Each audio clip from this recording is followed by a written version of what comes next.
Intrepid tried to slip a change past the community a couple of days ago, and it blew up in their face within minutes. They added gear to town vendors. On paper, that doesn't sound disastrous. Starter white gear for low-level players, nothing crazy.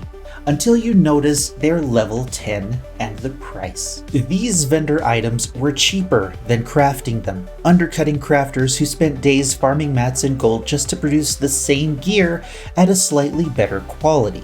For a studio that's spent years preaching that crafters make the best shit. Crafters make the best shit. Crafters make the best shit. The best things. It felt like a punch in the mouth that made no sense. Now, this video isn't a hit piece. They added something, realized it was broken, and pulled it back quickly. What I want to do here is figure out what Intrepid was actually trying to accomplish and how it should be implemented without turning crafting into a joke. Steven explained it away as a bug. Vendors were showing gear that they shouldn't, and the pricing formula was off. Fair enough, bugs happen, this is an alpha, but here's the real problem. It wasn't just a bug. The bug only exposed the underlying plan, that Intrepid intends to add vendor gear at all. And to be clear, that's not automatically bad either. Vendor gear can serve a purpose. It fills gaps while leveling, smooths over bad RNG, and makes sure players aren't hard stuck with a basic weapon like I've been since level 10. Every MMO needs a baseline safety net for progression. The issue is timing. Right now, even without vendor gear, players can coast to level 25 in scraps of starter equipment and the occasional lucky drop. My guild proved it.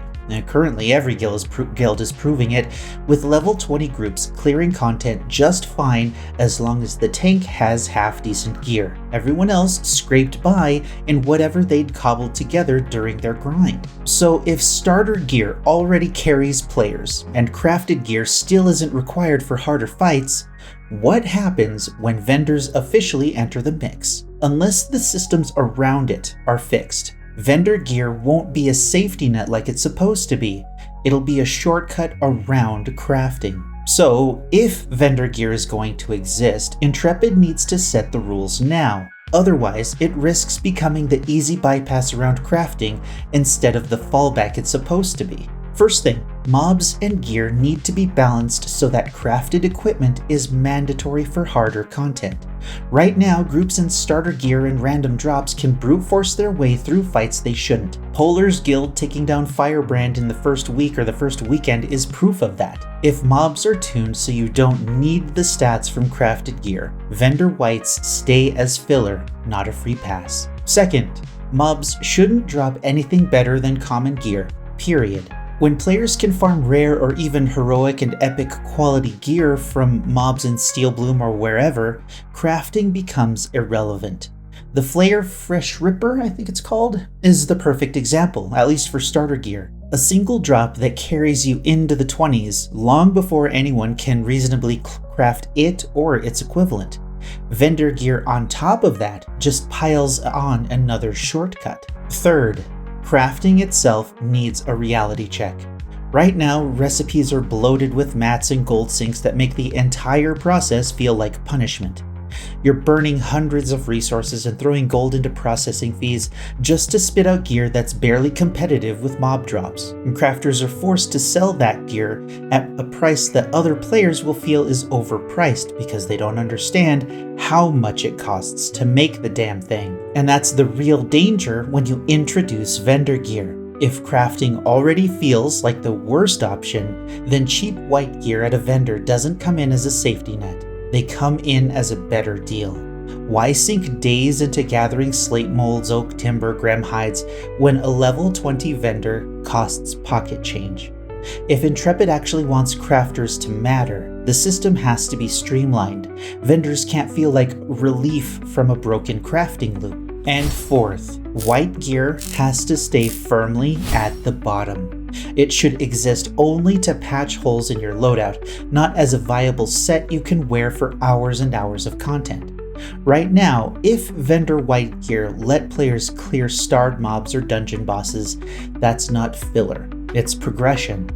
and the moment vendor gear can substitute for crafted gear, the entire economic loop collapses. Vendor white gear should never compete with uncommon or higher items, and they should never trivialize crafting. They are there to keep you from being naked, not to carry you through most of the game. Now, this is the right time to talk about named drops in the first place, or named mob drops.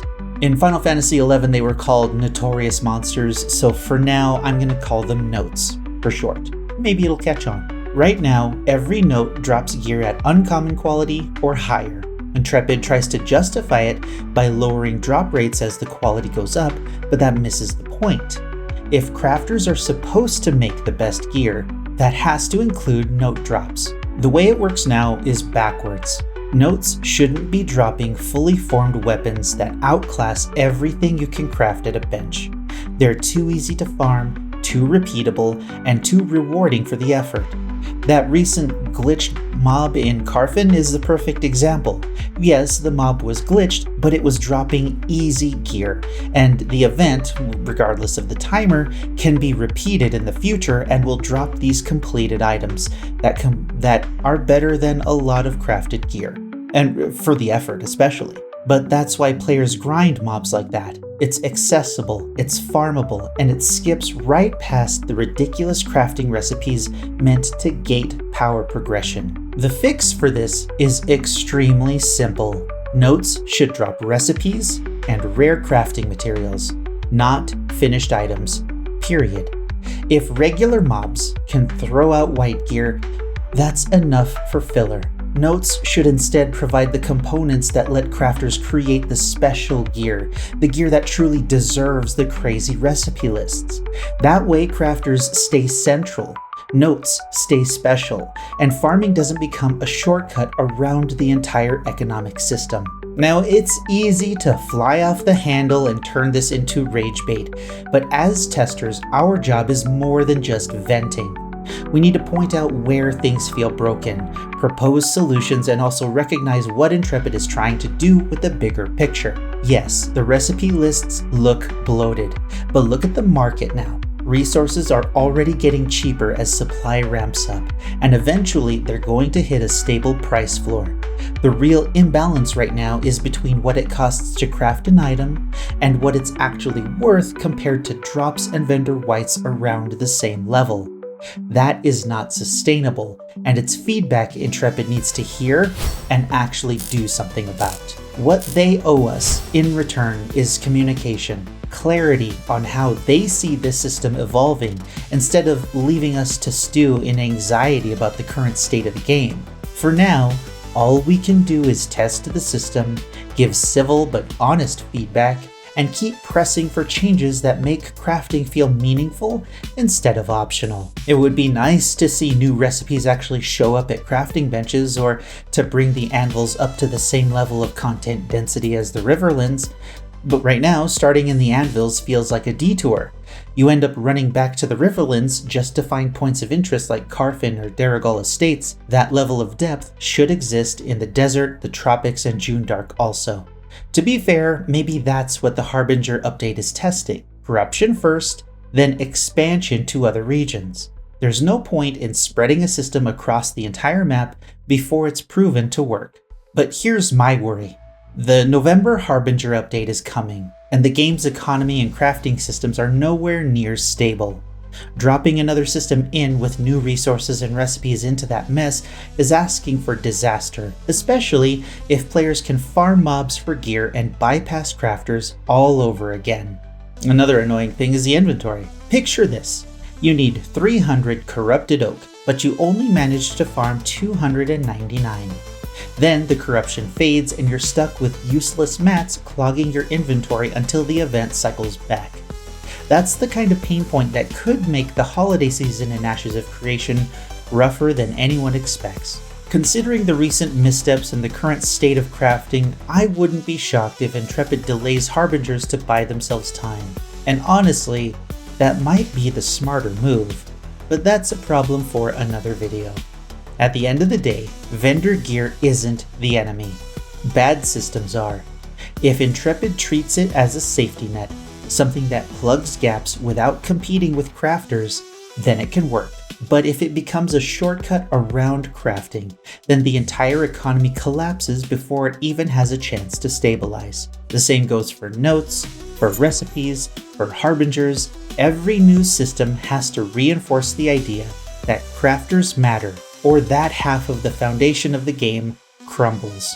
That's the line Intrepid is walking right now. We can't control when they'll fix it or whether the November update pushes things further off balance. What we can do is test, give clear feedback, and hold them to the promise they've repeated for years, that crafters make the best gear, and that player effort, not vendor shortcuts, drive the world forward.